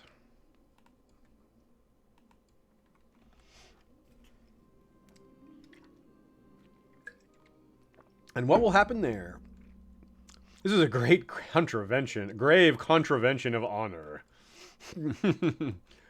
We speak like a king. How is young Sirius Blackwood doing? Already a point of stewardship and intrigue. That's nice. That's nice. Oh yeah, we were going to check out what the marriage options were for his, this early in his life. Oh, there's a Targaryen, Johanna, Lady of Rampton.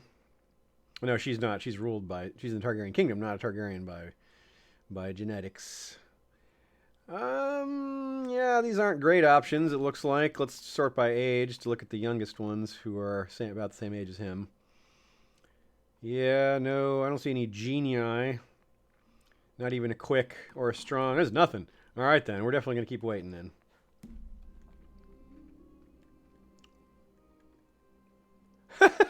Negotiations have been taking place between New Gis and New Gis. Whoa, how about that? All right, we're at 9 stars.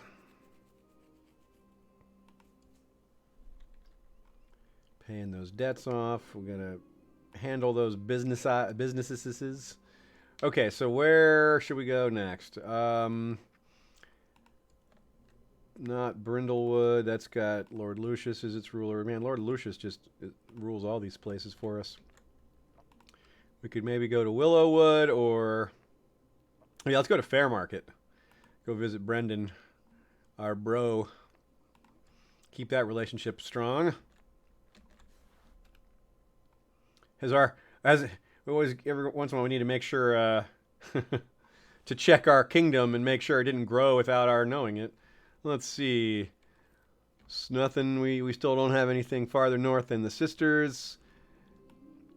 And we just still have Long Table down there. Yeah, it looks like it's the same. Okay. That's good. That's good. Fairmarket. Yeah, see, we've loved all these locations. We haven't been afraid of any of them.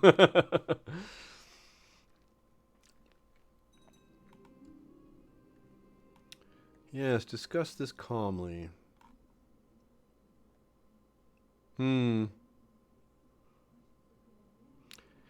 lose 75 prestige, but we get regard on from both of them. Yeah, that's fine. Not ideal, but good enough. Oh, well, that's it. Time to go back home. The tour is done, and the tour will get rid of our stress trait. I keep forgetting to mention that's a huge thing. Whenever you go on tour and come back, I think you have to complete the whole tour, maybe, but I'm not sure about that. Regardless, that alone is going to pay a dividend, and of course. Oh wow! Look at that. The River Run or the Freys are taking these Dornish territories in the Riverlands away from them. We would be doing that if we weren't going for the Realm Prosper, which means not going to war. Jason Lannister wants to get married. Okay. Rhaenyra, Princess of Dorne, Targaryen. Ha! How about that? Ooh, another free folk marriage. Let's do that. Oh, wow. What is this? Oh, cool. They want to make a monument of me. And it says they should know your name. People are flocking to Blackwood Vale and they should know your name. By constructing a great monument there, you can be assured that everyone will know who to credit. I would love a glorious monument. It says Blackwood Vale gets glorious monument. Hell yeah! How can we say no to that? We have to go into small debt for it, but I don't think I've ever had this random event before. I guess it's because of how popular we are. Well, we got to do this. It's not how I wanted to spend my money, but it's too cool and different to pass on. And hey, we are great. So, all right, let's take a 5-minute break. I need to run to the restroom, refresh my coffee and all that. So everybody sit tight. Do the same. Get yourself a fresh beer or drink or roll a fresh one, whatever it is you're doing on Friday. Reset your music. Put on a fresh episode of whatever TV you have going in the background. I'll be right back, folks.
And we're back. All right, gotta shake up the coffee. Okay, right back to it. Jason and Rowley getting married. We're in debt because of building a statue to ourselves. That's not exactly the mark of a smart ruler. But the circumstances are mitigating for sure. But I think we're going to try to avoid. We're going to not take a loan out to get out of debt here. We'll take the risk. And we gain 100 more prestige and lose the stress trait, which is awesome. Go back to ruling full time. And our old income level should slowly start to return. And we are I don't know how deep we are into our realm prosper. But we're 36. I thought we took over at like age 31 or 32. We didn't start right off the bat with it, but we did it pretty quickly. So I think we'll probably get there. We probably have at least 2 years left. Sirius is now... Oh, he's very balanced. He's gained a point in everything except Marshall so far. Oh, this is kind of what we thought would happen. We did get a sex worker pregnant. Oh, and she's attractive. Interesting. So maybe this child will be. We will take the child as our own. We only have one kid, so we will absolutely take this bastard kid. Oh, it's a boy too, huh?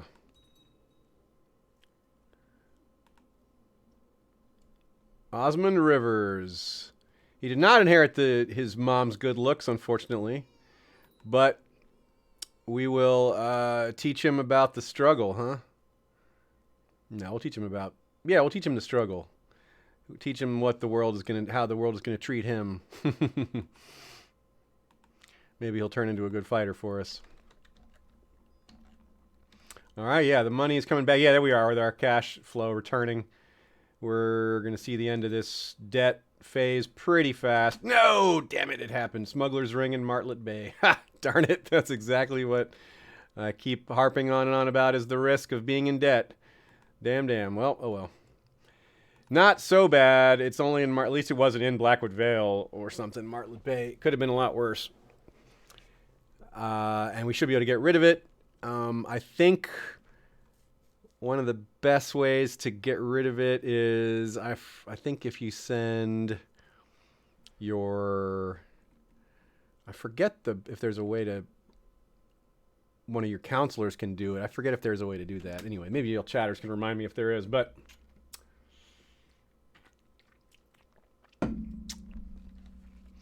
we shall see. Okay.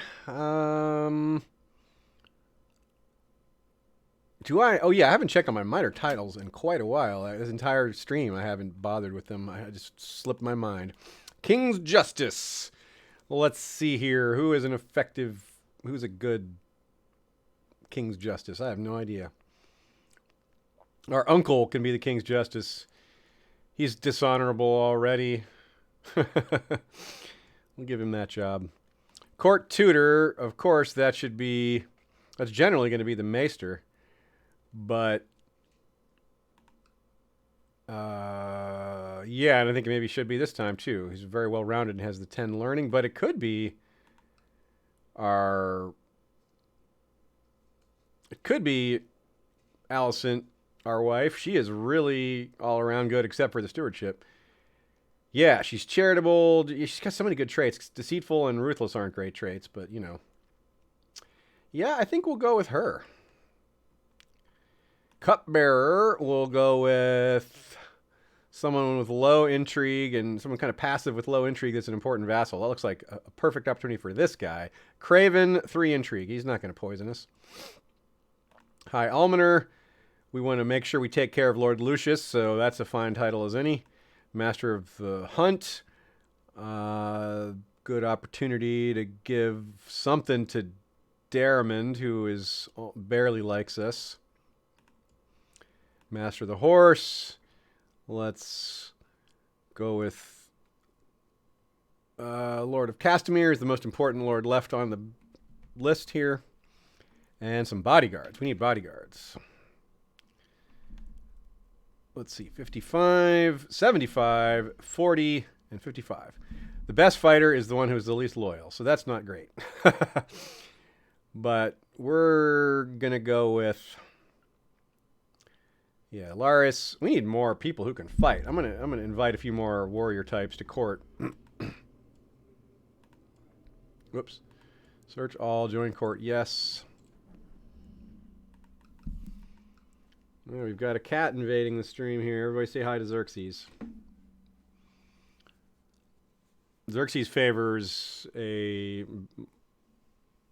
forging an empire, since he is named after the Persian emperor, after all. You would think he'd be a very warlike cat. I believe he's about to unleash a campaign of purring and leaving of fur on me. All right, so let's invite this guy, this 23. No, let's not invite him. He doesn't like us that much. We're kind of recruiting bodyguards and generals at the same time, so let's recruit this person who likes us. Among these better generals, we will invite the ones who are positively predisposed towards us and skip the ones that don't like us at all. Maybe 2 or 3 more. We want to have a decent number. We don't want to overdo it, but we want to have... Oh, this one's... Oh, we just did that one. That one's an organizer, so we definitely want that one. Oh, and this one, too, another organizer. Organizer's the best. And you also want to have the, a mix of other things. Like you want to get the siege leader, and we particularly have use for rough terrain and mountains and things like that because so much of our territory is that. But we like to leave a slot or 2 open as well to invite generals to come ones who fit our particular needs at that time. Yeah. Let's actually sort by opinion. Let's see if there's anybody who's useful that's predisposed to joining. These guys aren't so good at fighting. Anyway, all right, so that's good. That's good enough for now. A request for me to check out what's going on with House Bracken. House Bracken is part of the kingdom of Wayfarer's Rest, ruled by King Walter of the Empty Pockets. And the current Lord Bracken is a 6-year-old. And it is still... But we rule all the castles in that... Or not all, but several of the castles... 3 of the 5 castles in Stonehenge's territory are ruled by us. We have the city of Halfway, the castle of Mudford, and the city of Lambswold. They have the Sept of Stonehenge and the castle of Stonehenge. And we just gave our brother Stephen command of the castle of Mudford. So it's we're trying, we've particularly insulted them by installing a Blackwood in control of a nearby spot.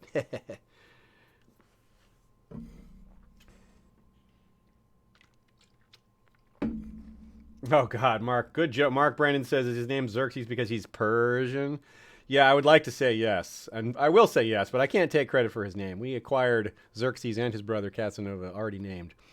The cats that Ashea and I have acquired on our own, we did give Game of Thrones names to. We have Jake and Hakat and Koja Mew. We also have a stray that we feed who comes to our back door, who's too shy to be touched but will accept food, who is all black, that we call Heron the Black. Interesting ideas on how to improve the economy. Okay, well, we'll take that. Even though it puts us farther back in debt, it gives us a tax boost. Look at this red. Look at how red this girl's hair is.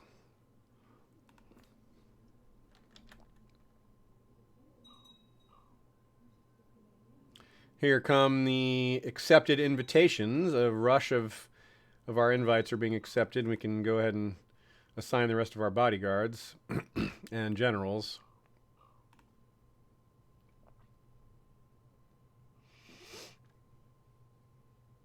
Oh, we don't have a regent, huh? Okay, yeah, our brother can be regent. We don't mind making him happy. Bodyguards. Let's see now. Who are the most loyal of these new blood? That guy's a drunkard. That's not an ideal for a bodyguard. Did we just not see that before? Rowley. Okay, no. This is the most loyal of the decent ones here. Mark. And we'll take one more and then leave a spot open. I guess the drunkard's not that bad. We'll take him. He's loyal enough. But he won't be captain of the guard. Captain of the guard will be Domella. She's Domella the Dependable. We should call her that. She has fulfilled many necessary and useful tasks for us.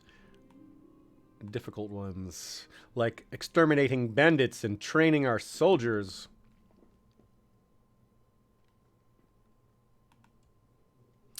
Okay, well, normally I would be like, yeah, keep working on that, but we have 100 on him. And if we're being a little bit ruthless, he is 69 with cancer. So he's blind from age. Yeah, this guy's going to be around a long time. We don't need to sway him anymore. We're still his friend, but we're not going to focus on getting his attention when we clearly have it already.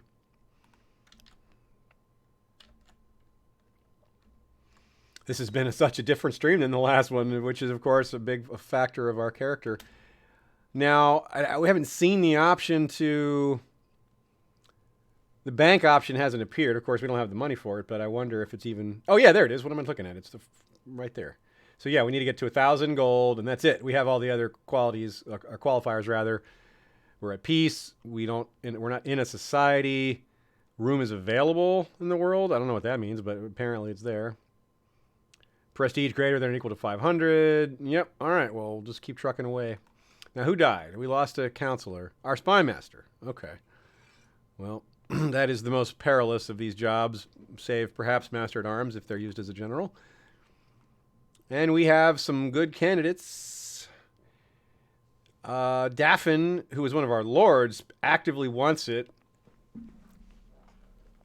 and is more trustworthy than this person who's more talented, Ian. So we'll go with Daffin. It's also filling his ambition is going to make him a 16 instead of a 15. So let's go ahead and assign him. Oops. Assign him his job. He can scheme. Or actually, no, he can build spy network in... Where do we want to be building? In Riverrun, I think. We want to be...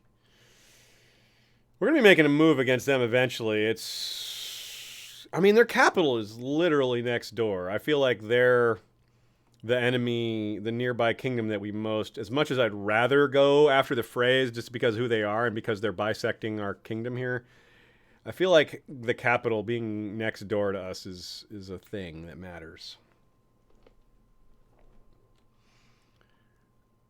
Yeah, our court is really nice. The bigger your kingdom is, the more people you have to choose from, and that really matters. But I think we're also having a particularly good run of it because rarely can you have your positions held by counselors who are both lords and talented. Usually you're like conceding a little bit of quality to get the political benefit or vice versa. And with this is partly because he's our brother, but Brendan is just as talented a steward as we are because our father raised us that way. And then we also have Lord Daffin, who's a pretty good master of whisperers. Like I said, he was going to jump to 16, and he did. And then, yeah, we have a 23 at Master at Arms, which is hot. Oh, good. Look at that. We're down 5, 4, 3, 2, and we're going to be out of the negatives. Yeah. All right. Back in the positives for money. And raiders are attacking the sisters again. We just never can do anything about that, and we rarely care. We get like almost no tax revenue or soldiers from there. We kind of forget that we even own it. Oh, it's winter. That's perfect. Right when we get out of debt. Winter comes to us. Well, that's fine. All we are doing is sitting here stacking riches anyway. We're not intending to spend this money right now. We are building wealth to start that bank. Any of these ransoms gonna do any good now? I think we're just gonna let some of these people go because, I mean, they're just innocent people here. This Merryweather and 13 years of him. It seems like that was enough. Probably should have done that. Allow the duel. Yeah. Go ahead and you can go. You can go. You can go. We're going to hang on to you because you'll be worth money. And you too, for now. We got to be a little ruthless. We're kind, but we're not that kind. All right, what's next? Oh, yeah, we do have a household guard because our predecessor was a little worried about assassinations. I forgot about that. That's neat. We're going to do some personal tutelage of Sirius Blackwood when he's old enough. More positive development, age 3, and he's gotten +2, +1, +2, +1, +1 on his base stats. No personality traits yet. Not unusual for a 3-year-old. More winter popping up in our various territories. We're getting these different messages because it's appearing in because our kingdom is so versatile or diversified in terms of its geography. We'll probably not have much of a winter problem down in Long Table, for example. But up here in the north, our northern possessions, not the north rather, but then things are different. Let's take another quick peek at our, our brothers real quick. Our younger brother still, his wife isn't old enough to marry yet.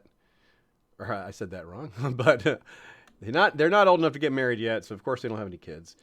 And it looks like Brendan has not had another child with his genius wife, unfortunately. As much as I would love them to try. And our bastard son, Osmond, has gained 1 point of stewardship. All right.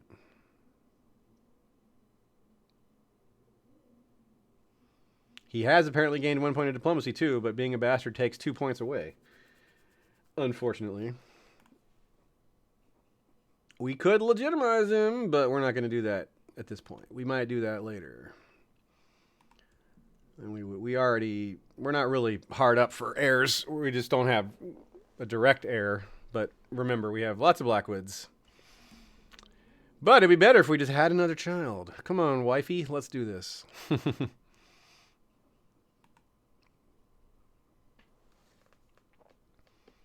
Oh, our aunt has died. Another opportunity for a funeral, but we'll just go with the smaller one. We're not looking to have parties right now. It's winter. Dry Throat had a son. He's attractive. How on earth did Moria oh, I thought she had she doesn't. Oh yeah, that's right. She doesn't have the gonorrhea and lunatic. Neat. So somehow the union of Dry Throat and his chosen bride have resulted in an attractive young man. Victor Yellowbrook. Yellowbrook? Really? Yellowbrook. I mean, does that not imply a P river? Because it's what it sounds like to me. Where does this house Yellowbrook even come from? Tybolt, Yellowbrook, Adina Hasty. There is some noble blood on the family. It's House Greenmont, but it's not... Obviously not where the name comes from. Oh, yeah, no, it is. It is House Yellowbrook. That's funny.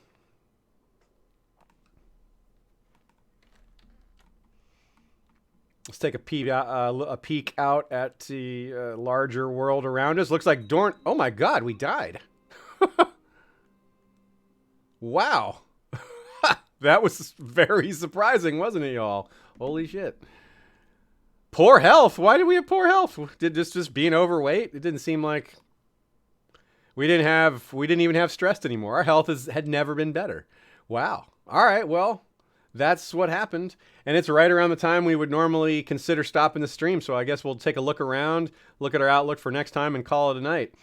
That was rather sudden, but that is the nature of this game.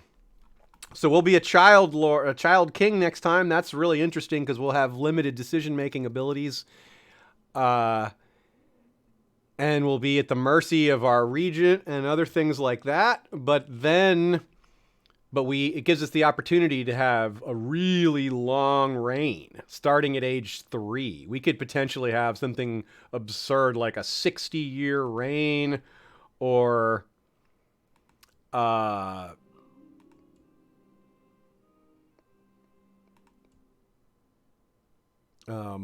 something really huge like that. So we'll see. Keep this pause and look around. So I'm not going to sign up just yet, but I want to look around and check our outlook. But wow. Stunning, huh? Yeah, Valar Morghulis indeed. Only 38 years old. It's because I was mocking Yellowbrook. Cursed be he who mocks the Yellowbrook. But our outlook is good, even though that was so sudden and stunning. We have a good tutor. Our mother is an excellent tutor. We have the quick trait, so we might get to maximize that by being king from as young age as possible. Younger than we wanted to be, but nonetheless, better to be too young than too old. No, so much for us having a legitimate brother. That option is gone. We won't be able to legitimize our brother. Only our father could have done that. The option will have passed. So our heir is Brendan Blackwood, who fortunately is a good egg, because he would be, under different circumstances, this guy would be trying to kill us, because he would become King Blackwood. So it's good that we're not in that predicament. In fact, he's just, again, a fantastic steward with no martial, diplomatic, or intrigue ability whatsoever. And his wife does have those talents, all of them, but she also doesn't have that disposition. She's paranoid. She is greedy, but she's kind and not. She doesn't have any sort of ambition or murderousness to her. All right. Otherwise, what else is going on? Our council looks like we have. Let's go ahead and appoint our council. I want to see how people are predisposed to us. Demella can continue in that role. No reason to change that. Yeah, keep training troops. Master a coin. We'll probably also just keep the same job here. Maybe Stephen, although Brian is more loyal to us, although he's not as good. Although it'll boost him 1 point to 15. He is one of those gonorrhea lunatics. There's a bunch of those around. And so is this next person. And the next two after that have cancer. Goodness. There's just a lot of health issues amongst the possible masters of coins here. Gawain is also a lord, so that relationship bonus would be nice. He was the former hand of the king. But he's just not going to be around much longer. Let's just go with Brian.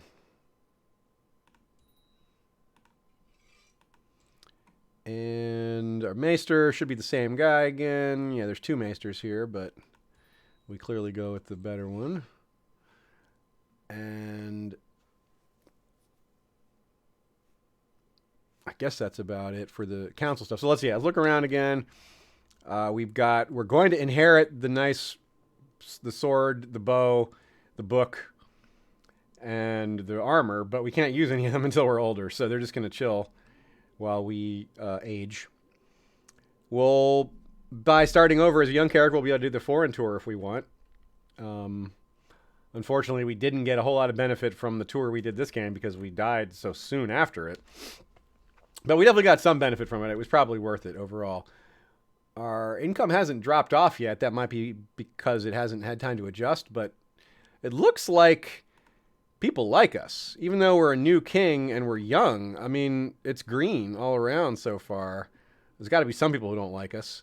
Yeah, the Lord Stokeworth doesn't like us. That's bad. He's really important. But part of the problem is, well, the main problem by far is religious differences. He's zealous of a religion that we're not. And so there's a -25 and a -10 built in there. But we'll be able to mitigate some of that by getting rid of short reign and gaining prestige. Some of these other guys, it's probably going to be similar issues. Yeah, short reign. Yeah. So there's plenty of lords who don't like us, but there's no one except this Otho here who is zealous, religious difference, and envious. This is the only guy whose opinion is going to be really difficult to manage in the long run. There's a big hill to climb there. However, he is on the older end. Now he's 51. He's not old, but by the time we're an adult, this guy may already be gone. So the whole picture of who we're going to be dealing with is going to change because of the extreme picture age-wise here. But a lot of these current vassals are on the younger end, it looks like. 46, 45, 35. Our uncle is 21. This guy's a little bit older, 61, 39 there. Yeah, so that's not bad.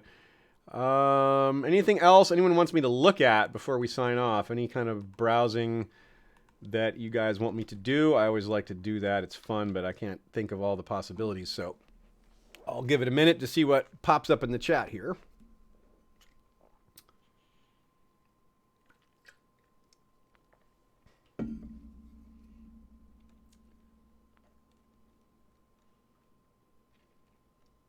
Oh yeah, Newt Rock points out the Darkwood in our midst. Yeah, he might swipe our cloak again. That's right. Some of y'all who've been keeping up with the stream will remember.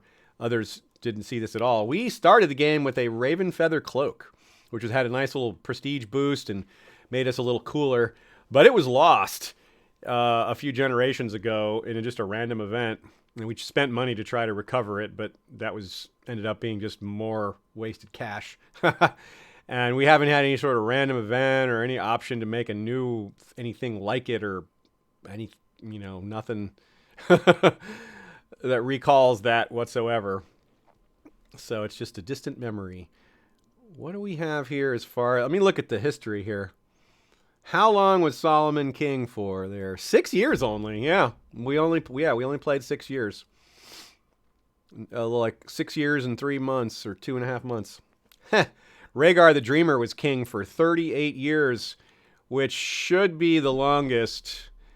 Although Hodor was a character for longer, or for about the same length, almost the exact same length, but he wasn't king for as long because he had to forge the kingdom in the first place. I think Hodor lasted 38 years total, because I think we started in 195, and he died in 233. And then Royce the Rash ruled for a very long 34 years and 2 months. Then Hendry the Strange for less than 8 years, just under 8 years. Williman the Lazy, 14 years shy of 1 month. And then Rhaegar the Dreamer, like we said, the very healthy 38, or really 37 years and 5 months. So Sirius has a great shot to beat those records, to be the longest running king. Although he would have to outlive his father, because his father only made it to age 38. But let's see the ages of these kings. We had Hodor got to 58, Royce to 70. I think that's going to be the longest. Hendry to 50, Williman to 40, Lyman to 37, Rhaegar to 53, Solomon to 38. So actually, quite a few died in the 30s, but 37 was the youngest. So he also has that opportunity to be the youngest Blackwood king to die. He has a great shot to be the longest running, but he also has a great shot to be the youngest ever. He could die at the beginning of next stream and die a 3-year-old king. That would be tough to beat. That's not a record he wants to set, though. We have higher hopes than that for someone with the quick trait and a reasonable setup in terms of people's opinion of him, and other things like his brother not wanting to kill him. But a great outlook is not necessarily how things will go, as we well know. Okay, well, I think that's going to do it. So we have some more questions about who's ruling around Westeros. Let's check the kingdoms here. Let's check the various major kingdoms. Carhold is ruled by King Theon the Young. He is not very good. Look at all his traits. He sucks. He is kind, so he might be a decent person, but he's somehow kind and greedy and wroth and paranoid and stressed and zealous and dishonorable. And uncouth. I thought for a second he was a warg, but no, he's not. He's married to our kinswoman, Danelle Blackwood. I forgot about that. Yeah, she is the daughter of King Lyman. Wow, a daughter of King Lyman is still alive? Damn. That's cool. I mean, it kind of makes sense given how young we are and all these other things, and we knew there were a lot of Blackwoods out there. But that's a little surprising, yeah. And there's a Princess Danelle who is her sibling? What? She has a sibling named Danelle? There's 2 Danelles? That's weird. Yeah. Yep. Princess Delaney. That is double Delaney. Oh no, there's one with 2 L's. Oh no, it's Delaney and Danelle. They're not the same. I did not read that properly. Delaney and Danelle. Now, what kind of a mean set of parents does that? Well, apparently a family in my generation, or in my ancestry here. So that was pretty wild. Now, what about these other kingdoms? We've got Winterfell is pretty strong. It's the Umbers ruling the kingdom of Winterfell. King Carlin, age 24, young but already has cancer. He's depressed about it. He's got the tyrannical stain from his father, King Hoarfrost, the one-eyed, who was also severely injured and drunk, and was a tyrant. So, damn. And he was ugly. On top of everything. And his wife is Dowager Queen Frey, still alive. Mother of King Carlin here. And King Carlin has a son, but it's a bastard son, Osric Snow. So he has no trueborn children yet. His queen is Jonquil, also a Frey. All right. Pretty substantial kingdom, though. The Bolton kings look pretty strong. Their territory isn't particularly large, but it includes White Harbor. So that right there is big. But the Red Queen Liara is 14 years old, married to Desmond Bolton. That's funny. The Boltons are marrying the Boltons to, I guess to wrap that up. And looks like King Owen was the father of Queen Liara, who was another Hoarfrost the Mad. Another. No, wait, that's the. No, that's a different guy, but it's similar. Similar traits to that other dude. All right, let's take a look to the farther south. The current king of the Crossing, Alan the Lame, Stillhouse Piperster. He's club-footed. He's got a son, Prince Aemon. So this is the heir to the Crossing. He looks decent. He's an intriguer. Oh, we don't want to see that. We don't want a neighboring king to be an intriguer, at least not a good intriguer. The Vale continues to be disunited. That works in our favor because we have chunks of it and we don't want anyone coming for it. The king of Gulltown is King Ellis, and he is a warrior. Wow, 22. Dang, he is a fighter. He's not much of a hand-to-hand fighter, apparently, but he's an incredible general. And his heir is Prince Alec of Gulltown, who is not very good at stuff. And Strong Song is just a High Lord of Jonah Strong Song. Nothing special going on there. And the King of Riverrun is King Colin. He's getting up there in age, so it's probably going to be Queen Maris pretty soon. Interesting. It'll be... And, whoa, that's... Oh, my goodness. That is quite a development. Oh, no. The heir to King Colin of Riverrun is Queen Maris, who is married to King Alan the Lame. Does that mean this dude, little Prince Aemon, is the heir to both the Kingdom of the Crossing and the Kingdom of Riverrun? It could be. It could be. It sounds like... yeah, how does that work? Yeah, oh my goodness, that is the case. Wow, that's a problem. That's a big problem, y'all. Dang. The Riverrun territories and the Crossing territories are going to merge into one kingdom through this boy. Well, depending on what type of person King Sirius Blackwood is, we may have something to say about that. Perhaps we could nudge things in our direction via a particular murder or two. Interesting, but we might not be that type of person. Well, that's very interesting. Now, what about this King of Wayfarer's Rest? He's getting up there. Walter the Empty Pockets, also no spring chicken. His son is Prince Hostine, who's 44. And their kingdom includes a little spot down here in the southwest. Falwell. The Kingdom of Old Town is actually, I guess it's just a... No, it is a king. Yeah, Kingdom of Old Town looks like it's a little more contiguous here. It doesn't have anything to the north at all, but it's still powerful, but it does not include the Arbor. The Arbor is part of Dorne. That's interesting. And it's ruled by King Daemon II. Hightower. It is still a Hightower possession. And the Lady of Hightower rules the Ring. Interesting. Because that is right here. That's another vassal territory. So they're definitely keeping it in the family over here. The Queen of Highgarden, Leomela Kenning. Yeah, the House Kenning has ruled the Kingdom of Highgarden for quite a while. That's been how it has been for a bit.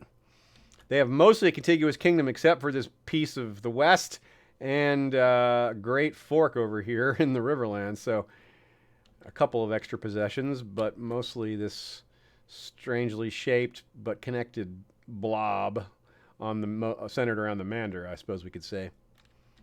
Leomela is a diplomat and a student, I guess. She's also got the tyrannical stain, but that comes from her father, King Rob the Tyrant, who doesn't seem to have been good at much, and was a lustful person that married several times but only had daughters.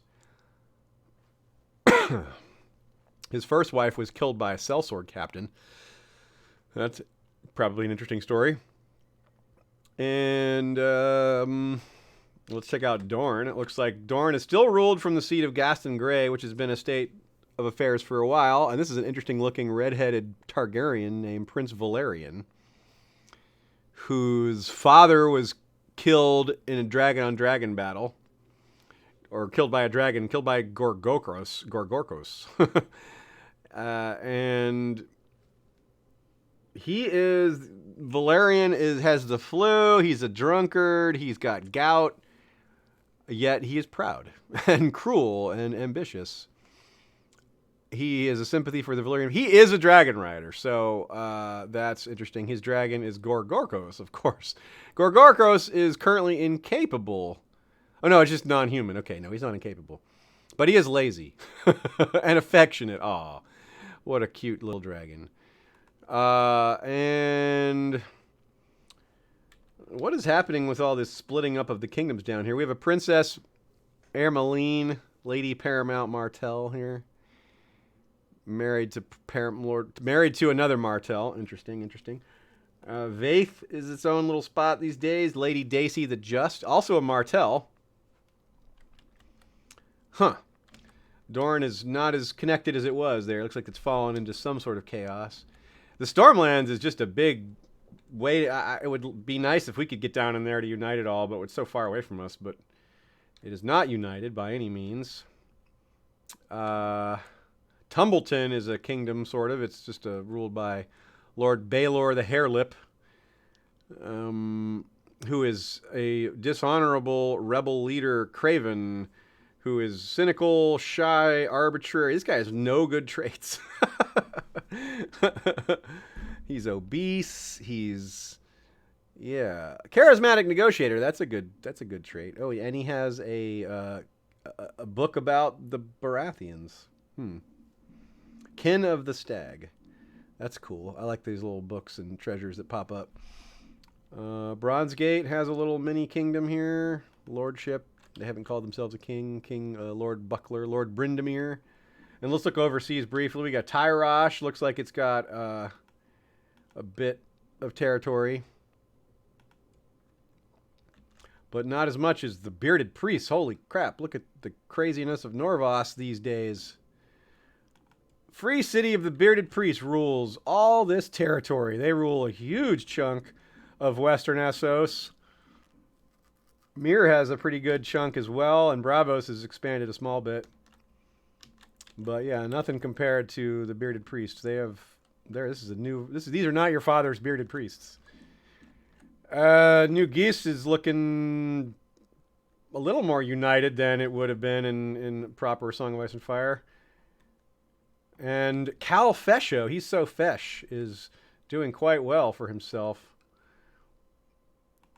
Cal Fesho of Fesho. He is a 20 martial, a 115 personal combat, which is, I mean, you're a Dothraki Khal, you better have a high personal combat skill. And indeed, 115 is massively high. He's a brilliant commander, a flanker. He has a dragonbone bow. Cool. Man. He's a barbarian skull and another skull of priest Bagatur of Hasharak. What the heck is that? That's just really cool. And remnants of the Dragon Lords. He's got a cool ass book. Can we buy that from you, Fesho?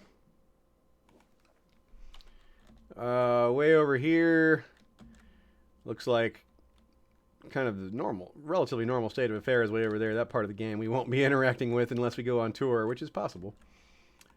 The Lengi are doing their thing. We got Prince Yakdi. The Turbulent River Dragon is his nickname. That's a good one. And then the Ashai are ruled by Shadow King Akia of Ashai. He's unmarried, strong, and ugly. How do they know he's ugly? He's wearing a mask. All right. I think that'll do it. Oh, and someone wants to know about YT. I did skip that. All right, well, we'll do that real quick. Who is running Jin? I guess Jin is... Let's look up way up the chart here. Prince Cao Lok of Zin. Yeah, there is no united YT. It looks pretty fractured. We've got... here we've got Yin, Prince Bu No the Glorious of Yin. We've got Prince Dol Hu of Ling Qi. We've got Princess Lochni of Taki. Yeah, there's just a bunch of fractured kingdoms. It hasn't been united yet. I guess it started as fractured as we did over here, and they've been slowly congealing and coalescing, but they still have plenty of independent groups. It looks like the batching together has been a little more organized than it has been in Westeros, but I guess there's also fewer overall territories. Yin has this area too. Prince Bu No the Glorious has this spot down here in the south. Looks like there's still some pirate kings ruling over in the Basilisk Isles. Corsair Bellaquo the Cruel. Yep, that's a usual state of affairs over there. Alrighty. Well, thanks for coming, everybody. We'll be back at the usual time next Friday with probably a longer stream. We probably won't be able to do the whole lifespan of Sirius unless we have the kind of long lifespan we're hoping for. But this stream was 2 hours, less like an hour 45 with only 6 years. So it really depends on what's going on in the game, how fast we're moving through time and all that. We'll probably go pretty quickly as a child because we have fewer decisions to make. We don't have full agency. So we'll probably move through the first 13 years pretty quickly, and then it'll slow down when we turn 16. And from there, well, it's hard to make guesses based on something that's so far ahead, so we'll leave it there. Hope to see a lot of you tomorrow for both the live stream with Tara of Ice and Fire Con, where we're going to have some fun talking about a variety of topics, including some loony theories, and be giving away some stuff. We're going to be giving away a past Ice and Fire Con and an illustrated copy of Game of Thrones, one of those awesome special edition with the gold leaf. Kind of looks like a Bible, but it's Game of Thrones. And we'll, of course, have Valar reread us as per usual on Sunday. So see y'all for one or both of those. And have a great weekend, everybody. Thanks. See you next time. Valar reread us.